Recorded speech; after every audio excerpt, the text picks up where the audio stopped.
Chairman, ranking members, members of the committee, thank you very, very much for raising House Bill 5515, an act allowing the designation of the town of Thomaston as an enterprise zone.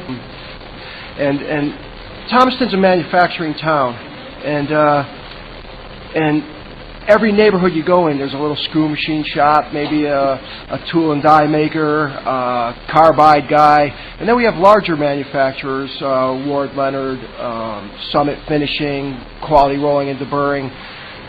So we are very, very much engaged in manufacturing. Manufacturing is a primary driver of our economy, and we're just not in an enterprise zone. This bill would go a long way to helping us out. I have seen a lot of those disappear over the last few years, those manufacturers, and I'm very, very concerned. I think this would help us maintain and stimulate the business that we have, and attract the business that we have in Thomaston. Whenever someone's pondering getting into coming to Thomaston, that's usually their first question. You know, are you in an enterprise zone? Or it's within the first 2 or 3 questions that they ask. So it's particularly fortuitous now for Thomaston would be because we have seen some of our smaller manufacturers leave. Some of our larger manufacturers are really hurting. So that's the bad news. The good news is that it's available now. Someone looking someone in Waterbury that wants to expand a little bit in the Thomaston. We see people from New York looking at Thomaston.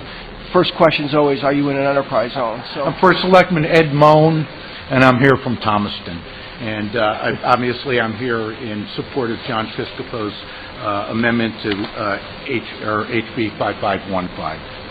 I've submitted some testimony, so I don't want to be redundant on all of that. You'll have an opportunity to read it. But let me hit on some very salient points within that testimony, and then maybe expound on it just a little bit. In Thomaston, well, for starts, we are bordered by Waterbury to the south, who is an enterprise zone. We have both Torrington and Winsted, who are been deemed an economic corridor to our north. Bristol enjoys economic zone, enterprise zone, and Plymouth as well gets some incentive in their industrial park. So here we sit, Thomaston, in the midst of it all, in the center of the Naugatuck Valley, which was once a great, and still is, a very vibrant manufacturing community, excluded from being an enterprise zone. Some of the companies that are still thrive in Thomaston and that could very much benefit from this zone designation, I'll mention such as Ward Leonard, Summit Corporation, Eyelids for Industry, Stevens Company, and Unimetals.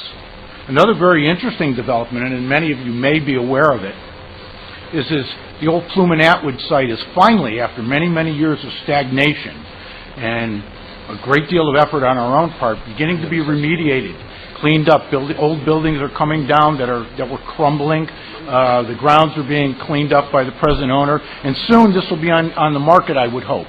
I can see it coming. I've been in close conversation with the owner of the property. So you can see where this economic zone status could significantly help Waterbury, or Thomaston, excuse me. In terms of demographics, is something we were discussing earlier, and you were right, Mr. Chairman, in terms of why it wasn't originally in the designation. It was because at that point in time we were considered, quote unquote, too wealthy. Far from the truth, but that's what the numbers indicated.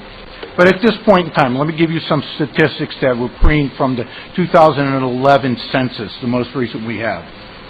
Within our Council of Governments, which is Council of Governments Central Naugatuck Valley, there are 13 municipalities. Our median income is $64,892. Okay, that's 11th out of 13. The state's, by the way, is $69,243,000. So you can see we're below that. Total households in Thomaston equal 3,245. Of those households, 1,075 earn less than $50,000 a year, or about a third of the households. Unemployment stands at 8.5% and ranks us 10th in our Council of Governments, 13 being the lowest denominator. All data derived from 2011. Lastly, and this is a good economic indicator as well, I believe, Thomaston's equalized grand list, as as put forth, the data comes from OPM, is $751,534,593, and that ranks us 10th among the members of our COG. So as you can see, economically, we are not in particularly good condition whatsoever. I have to compete with Waterbury. I have to compete with Bristol.